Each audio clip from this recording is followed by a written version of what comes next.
Hey, okay, hey, oh wait. So happy to see y'all for the O Show Live 6. So tell me, what does a police captain, an artist, and a rising college freshman have in common? The pull-up. On today's episode of the O Show Live, we will be talking to these amazing servant leaders and how they are using their position to pull up. Let's get it. She's just a girl from the BK, queenin' in the Queen City. Welcome to the O Show. Beautiful people, put your hands together for the snap. Oh my goodness, the so amazing. Get used to the name. Oh, hey, y'all, It's the O Show. Hey, it's the O Show. What's up, beautiful people? You already know we had to enter into the Zoom room, okay? So listen, first up, I am so very excited about this guest. Y'all already know that I'm very intentional, especially now about the guests that we use, because not only is it about conversation, but bridging the gap between communities and conversation. So first up, we have a captain of the Charlotte-Mecklenburg Police Department. I don't take his time lightly, and we are so excited to get into this discussion. Y'all ready? Let's get it. Y'all, I am so excited. We have the Ohmazing Captain Brad. Captain Brad, how are you? I am doing great. Thank you very much for having me. It's an honor. Absolutely. No, thank you. And thank you for taking the time to do this. So, Captain Brad, for those who don't know, tell us a little bit about yourself, like how long you've been serving here in the city of Charlotte and all that good stuff. I've been on the department about 23 and a half years. I got promoted to captain about a little over a year ago. And it's really been an honor for me to be able to serve the citizens of Charlotte. Yes, absolutely. And thank you so much for pulling up too, because we see you. So let's get into it, because I definitely want to brag about you. There's a video that kind of went viral on Facebook about you kneeling with people who were marching following the death of George Floyd. Take me back to that day and how you just decided to pull up and show up and stand in solidarity with all of those people. Every person within the police department has a responsibility, and I felt that my responsibility as being the commander of the Central Division here, where a majority of the marches, protests, and activity was occurring, was to be out there, to be the kind of the point between the police department and the organizers, just to help facilitate their First Amendment right to free expression, to freedom, to to say whatever it is that they wanted to say. And at the beginning of every march, I would say, "Hey, listen, are you okay if I march with your group?" And I really was kind of disgusted with what happened up in Minneapolis. And I just felt, they took a knee for almost 9 minutes, which is how long that former officer was on Mr. Floyd's neck. And they had asked me, kind of as they were kneeling, if it would be if I could kneel with them. And I honestly thought it was the least thing that I could do. Kneeling for almost 9 minutes is really a long time. Yes. It's and it really hit home to me, kind of what the feeling that people had toward police brutality. Yeah. Like with the current climate of our world and being a white captain, how do you continue to pull up? So like, how do you continue to show up for the community, especially now? I tell people, listen, I probably have never been discriminated against. I've probably never been stopped by the police because of the color of my skin. To be able to empathize with people and put myself in their shoes is really important. Early on in the protest, I had a conversation with a gentleman, and it was about 3:00 in the morning. And, he told me about the concerns that he had, and every single time he came downtown, he felt that he was being profiled because of the color of his skin. I know that, we are all children of God, and, that he wants us to treat others how we want to be treated. And quite frankly, that's how I try to move forward every single day. Just treat others how you want to be treated, and try to treat people with grace, humility, compassion, understanding, integrity, those sort of fundamental building blocks. And we are family. I'm on the same team. Jesus is my best friend. Amen, girl. Look, I had to throw that in. That's my bestest friend in the whole wide world. But yes, and it's so important to lead with love, grace, and kindness, all those things. Those are things that I hinge on here on the show as well. And so with that said, moving forward, how can communities and cops come together? I know we have a long road to go, but what are some ways that we can do that starting here in Charlotte? I tell people, I'm almost 50 years old, and this is a watershed moment for me in my lifetime. I think you have to have those conversations with people and be willing to have those really hard conversations, because you have to understand every single person comes from a different background and brings their own, not baggage, but their own kind of thoughts and feelings and life experiences to every single situation. So to be able to empathize with people and have those conversations, when I was in those marches and having conversations with people, that it was not comfortable to me. But you know what? That's okay. That's okay. And I understand the frustration and the anger. If you can give somebody one word of love and encouragement in this time, what will it be? To treat others with grace. You have to be unoffendable. Like, you cannot, if you go through life offended by everything that happens to you, then, like, what are you doing? Like, you got to get outside that bubble and don't be offended because someone has a different life experience than you and they're trying to share that. Thank you for being a guest on the O Show, the first police captain. I am so honored. Thank you so much. Well, it's been an honor for me to be here. I love the O Show. And I just let me end with just a personal story. The day you came up to me and talked to me, we had seen each other for a while, was a particularly difficult day for me personally. And honestly, about 30 minutes before you, I was pretty bummed. I was,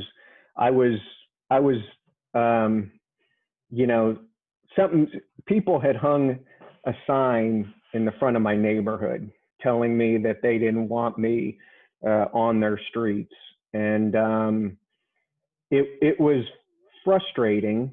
And, you came up to me, and your smile was contagious.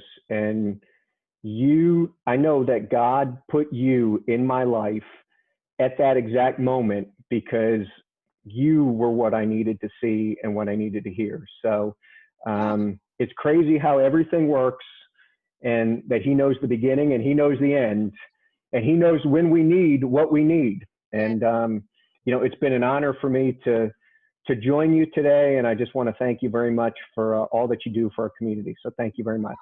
Hey, yo, real quick, go crazy in the chat for Captain Brad. Let me tell you something, sir. Thank you so much for stopping by the O Show Live.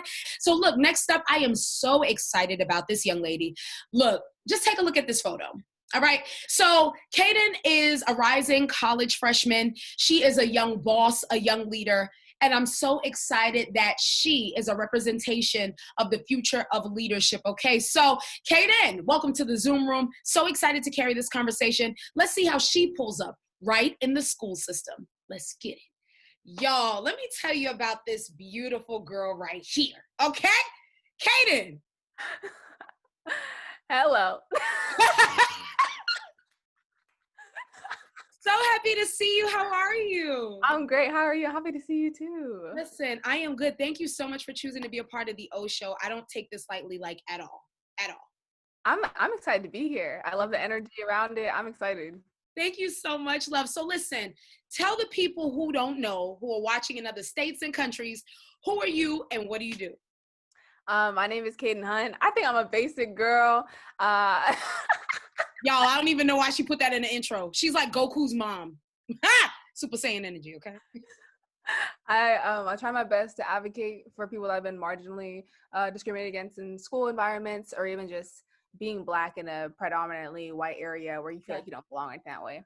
Right. But do my best just to be who I needed when I was younger. Ooh, now real quick, Kaden, how old are you? I'm 18. I just turned 18. So here's why I'm super intentional about putting awesome people like Kaden on the show, because I wanted to show young people specifically, like you could pull up at any age, right? So Kaden, the magic word is advocating. On school campuses, on school grounds, pulling up at schools. So for those who don't know the backstory, take us back to the day at Audrey Kell when the community began to pull up with you, for those who don't know. Yeah, okay, so I painted a rock with my friends. I got some paint. I texted on my Instagram, like, hey, who wants to paint a rock? Got like 6 friends out there because I was like, oh, 2 people were responding. Let me just delete that right quick. But went and painted the rock, spent all day in the hot sun from literally like 10 to 8, all day outside, painted this rock. It had a beautiful like Black Lives Matter fist on it, then the names of the victims, and then kind of like slogans from like the movement where it's like your silence is violence, stuff like that, or hands up don't shoot.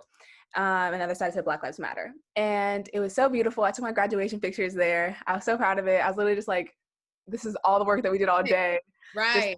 And every time I pass it, like it's on like a main road, Audrey Kell Road. Yes. Every time I pass it, I'd be like, I did that. We did it. We did that. And I'd be so happy. And then I was just thinking about it. And then 2 days later, I woke up and then my phone's blowing up. I was like, what happened? Like, why am I so popular today? Like, are we good? And I got text messages from like some person from like PTSO from my school, a lot from like my friends, like post on their story, like, I can't believe what happened. And so basically it was vandalized. And I didn't believe it when I looked up because I woke up to it and I was like, yeah, Photoshop. Yeah. Like, I don't believe y'all. Right. And I go downstairs. I'm like, Mom, I gotta go see it. And I'm like about to get in tears. I'm like, we just gotta go. Like, I'm amped up. My dad's like, I'm coming with you. I get there. I get out the car. I'm zooming out the car. Yeah.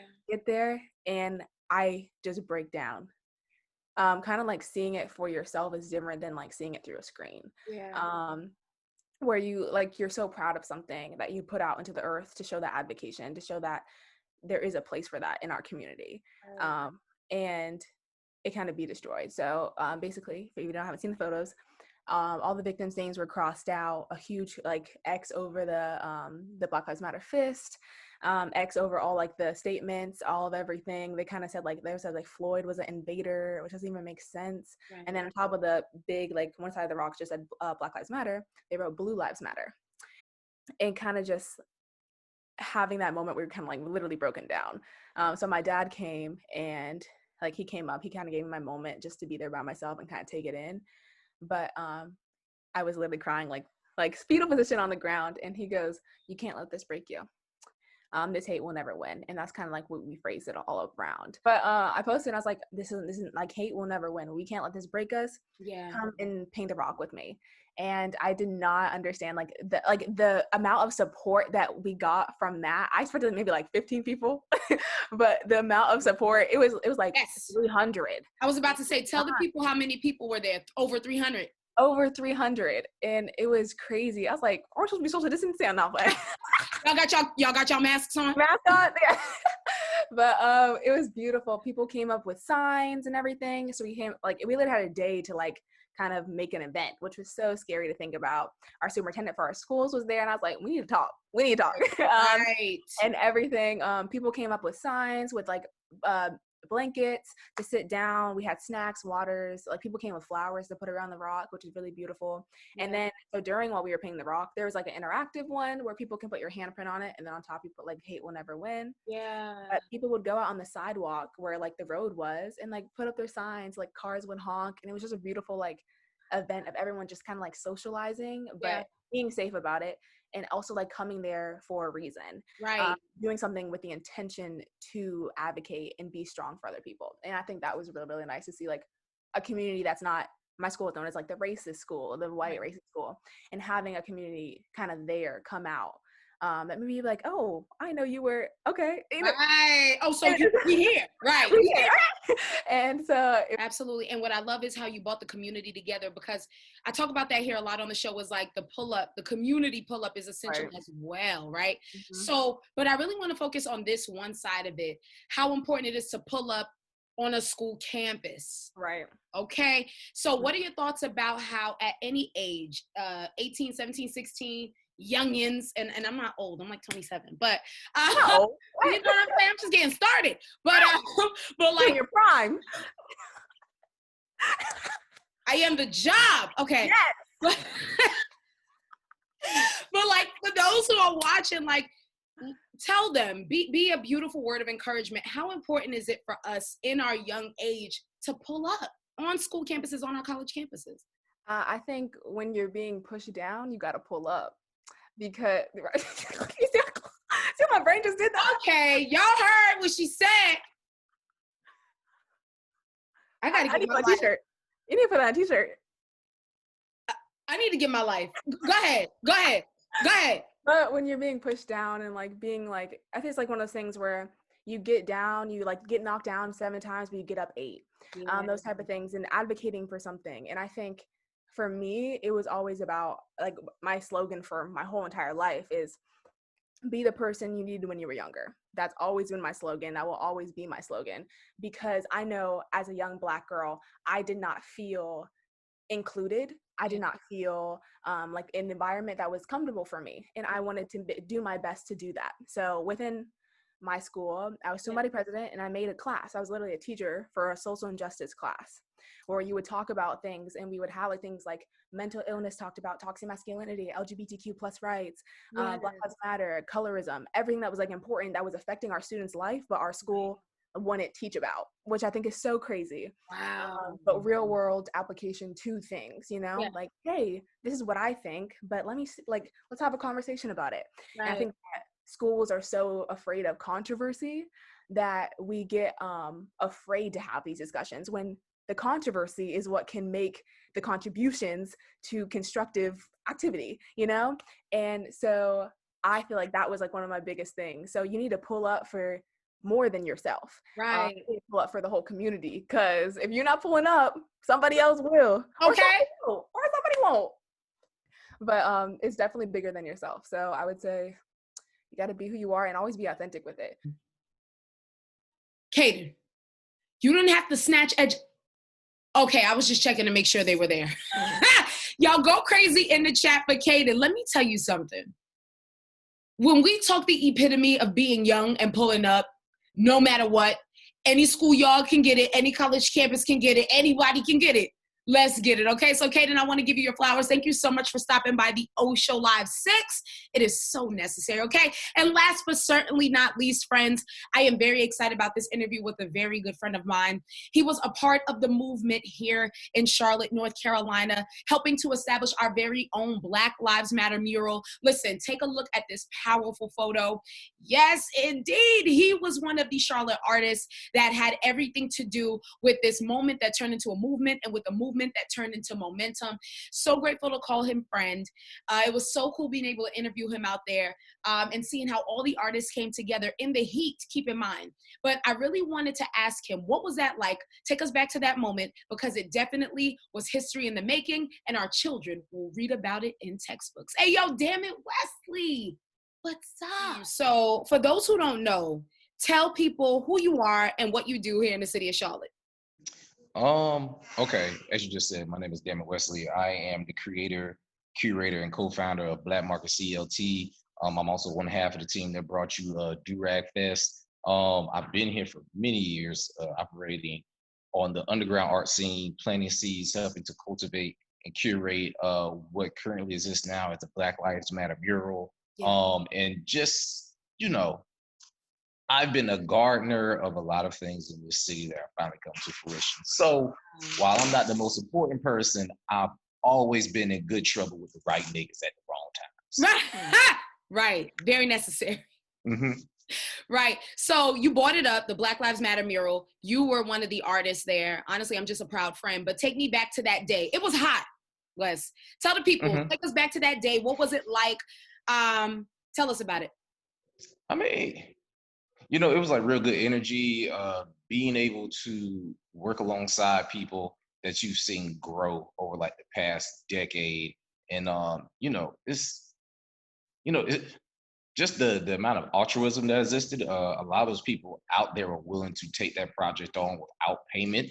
It was just a matter of like asking people like, "Hey, you want to do a Black Lives Matter in the middle of the street?" No questions asked. The money came afterwards, right? So it's one of those few times when things happen from the goodness of people's hearts, and we were rewarded not only greatly for just getting that work done, but just like having the amount of humanity necessary to like speak up and create something for people. So like I'm happy with the results of that. I'm happy of the safe space existing down there on South Tryon Street. I'm happy of the encouraging words and feelings that everybody's had. I'm even happy about being in their feelings and driving an hour out of Mooresville to come to Face the Miracle, because you know that means we did something right to get people in their feelings. Take me back to that day when you saw those petal marks on the mural. Man, listen, I ain't feeling any kind of way about it. Like I knew it was coming. I felt it in my shondo as we were wrapping up the painting the first time we did it, right? My question was to the city was like, are we gonna stay out here? Are we gonna like clear coat this before we leave? And they're like, no, it's good. And we're like, are you sure? Yeah. Like, are you sure? And you know, of course, naturally, people all over the mural, but I wasn't shocked, I wasn't surprised. Like honestly, I don't feel any type of way. I was comfortable with leaving the tread marks in my piece. I think it's important that people actually have a visual representation of like what hate looks like. And it's not always necessarily the guys in the white hoods that are burning across the front yard, but it's just the level of pettiness, the level of like ill intent that other folk have, right? Because that took effort. That took gas money, right? I mean, he drove a very long way for those who are not from Charlotte or North Carolina. He drove away. Yeah, he drove away into the city just to, you know, try to silence a voice and stuff, but it just amplified things. It brought more attention to the cause. So when they say don't feed the trolls, don't. But also, if you're racist and you don't want to bring attention to Black folk, don't go out your way to be. Very true. It only elevates our message a little bit more. So, you know, the city has finally clear coded it, and they learned a very important lesson about public art. They learned that when you create things in a public space, that ownership becomes a part of the city. It becomes a pulse, a heartbeat. It becomes a morale. So I'm very positive that like moving forward, when they engage artists like these public art initiatives, they are going to do whatever they can to preserve and take care of these things so they can last longer than what they conceive with this current mural. Yes, yeah. And I'm glad that you brought that up too, about public art. And it inspired the question of activism. So, you know, Charlotte joined the movement of having our own Black Lives Matter mural in our street, in our downtown. And so what I wanted to ask you is, for the haters in the back that says that art and activism cannot coexist, what would you say that? For example, on social media, somebody commented when I was giving y'all your flowers, they were like, well, that's dumb. Let's focus on reform. And I was like, dummy, art is a form of reform. Like, so for those who are just haters and they say that art and activism cannot coincide, what do you say to that? Okay, so this is one of the things that I like to talk about often. First, I want to point out is so step one is agitate. Step two is educate. Step three is legislate. Right. So the art, that's the agitation phase, right? Without artists, without graphic designers, without writers, musicians, how do you think the message is to the people, right? Do you think people learn about? You think people just learn about the injustices and inequities of life by reading newspaper every day? Y'all don't. I know people want to assume they're smarter than what they are and do due diligence, but they don't. So it's up to artists, the creatives out here, to work to get people's attention, right? So, for example, like somebody like Elijah McClain, he was slain 2 years ago? Yeah. 2 years ago? Yeah. So Elijah McClain, that young man was slain a long time ago, right? His case had went cold. It was the artists that went out their way to illustrate these stories about how he died that brought him back to the forefront. Even Breonna Taylor, artists went out their way to not only make these portraits of her, but also to illustrate how she died, what the police did, right? So this is the agitation stage. We're getting in your face. We're making you uncomfortable. We're making you see things. We're making you repeat messages. We're burning iconography into your islands, right? We create things that you can't forget. So the next step isn't for us. The next step is for the educators, right? You know, the doctors, the lawyers, you know, those people that are very well informed about politics and political movements, right? That's where you guys come in. You educate, you get in the comment section, you hop on YouTube videos, you have commentary, you have dialogues like this so people can learn. And then we give it to the legislators, right? Because at the end of the day, the most I can do is vote, but we still need to empower people to get in positions to put these things on the docket, to make bills and legislation and push those things through. So those are the three things we focus on. When you say what I do doesn't matter, it may not matter to you, but in the grander scheme of things, it is needed, it is necessary. Also, as you can see, we're able to kind of like highlight and point out, you know, the racist people that need to be dealt with by creating public art. We can see who's on our side and who's against us. Right. So don't say what we do doesn't matter, because we get you to behave a certain way, right? Yeah. Every time I go out to South Tryon, every time I go to North Tryon now, I see families, right? Yeah. I see people enjoying themselves. I see people bonding, right? I used to see that. Okay. Yeah. So don't say we don't make change. Right. Change the behavior. Just because you don't want to operate within the bubble that we created doesn't mean it doesn't work. 100%. I would just like to say that, you know, Charlotte is now like the DNA of so many of these bureaus that we're seeing across the globe right now. We had a great team of people that work behind the scenes to make sure this happened. We have a lovely library technician named Aubrey who actually made those stencils and helped us lay those letters down the street. And it's her that has been giving people the blueprints, like literally the blueprint to the letters that went to these places like Portland, Oregon, and Washington and Seattle and stuff, right? So when you see a lot of these murals, it's actually our template that's being implemented, right? So we catapulted this thing, to a new level, a new tier. Art isn't created in a vacuum. Art is something that you build upon. Yeah. And that's something that we need to learn from this, right? Just because I do something doesn't mean you can't do it and build upon it. You're actually supposed to, right? So it's not necessarily a level of competition between cities. It's cities standing on the shoulders of other people, other artists of the cities, of the infrastructures to build and create something better than themselves. And that's what we have. And Charlotte's a prime example of being a leader in not only innovation, but, you know, taking pride in their Blackness and their culture. At least I don't mind taking initiative and creating a sense of pride for my culture and being unapologetically Black. And that's what I see on North Tryon, Uptown. I see pride. I see people that are happy to be out there. I see people that not only love themselves and their culture and their neighborhood, but they love that mural because it represents them, right? I have seen people get in arguments. I've walked up at the end of fist fights over people disrespecting their artwork, right? Yeah. And this is the power of art. When you have something to care about, like when you have something that represents you, you love it, you want to take care. Yeah. So. Wow, Wes. Yeah. What's crazy is you put a lot in perspective. And here's the thing, like my art is different. Everybody's art is different. But you really put it in perspective, the power of art when we talk, conversation, engage in, and also sometimes having the words that we don't know how to say, right? So with that said, you know, I believe in every guest leaving like a word of encouragement. And I don't want to limit, you know, your word of encouragement to just artists, because again, you are a gardener here in Charlotte, North Carolina. You do so much and a lot under the radar. So I don't want to limit it to artists, but if you can tell anybody watching one thing in relation to this movement that is really gaining a lot of momentum for change, what would that be? People have had to slow down and come to the grip with the reality that they exist in, right? Yeah. So for the first time ever, we have the majority of the population out of a job, right?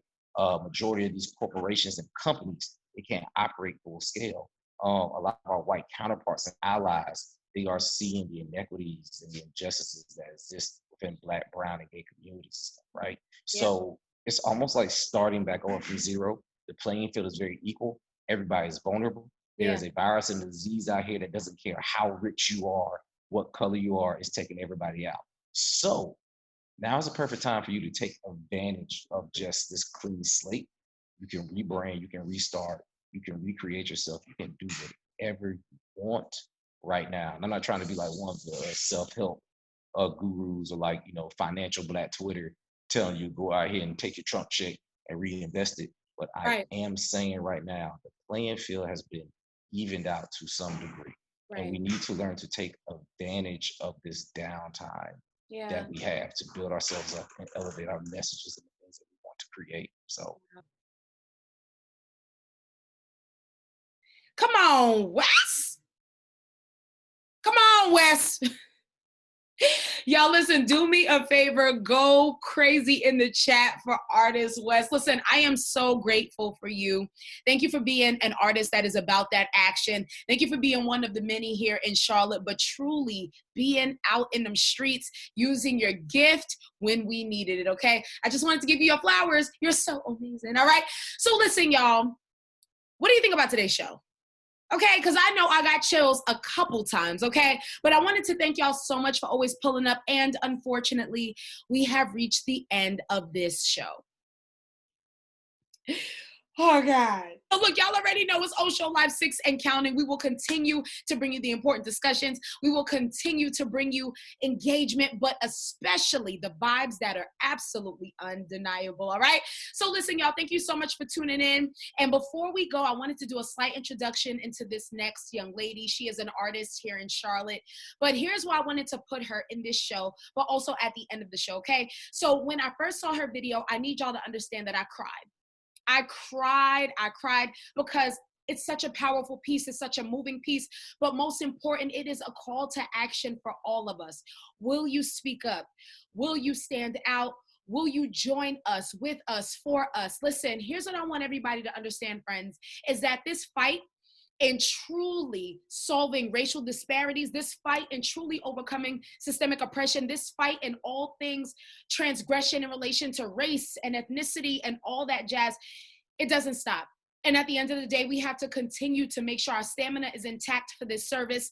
And so this song really embodied all of that for me. And I am so blessed by you, Elisa. So y'all, take a moment. Really let this song sink in. Really let this piece move you like it did me. And I'm going to go and listen with you guys. And listen, let's leave her some flowers in the chat, because I guarantee when you really let this song get in your spirit, it's going to move and do something to you, okay? I love you guys. Continue to serve, continue to pull up, and continue to lead with love. Elisa? Will you speak up?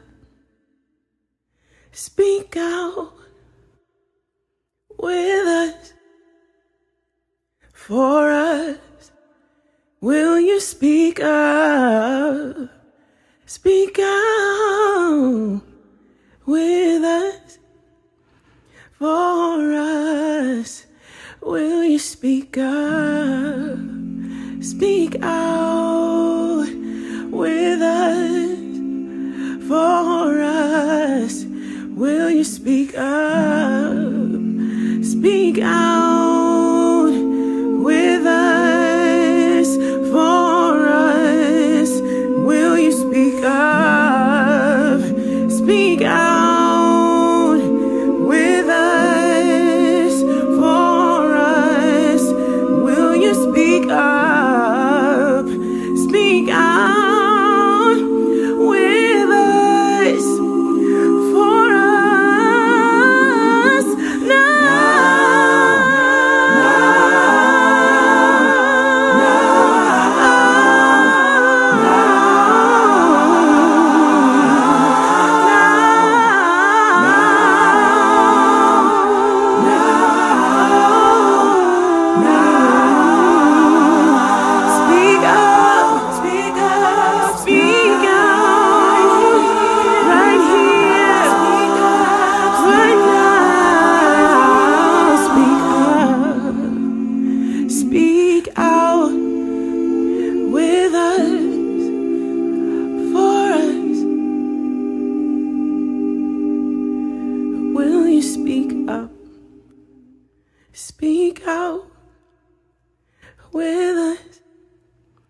for us.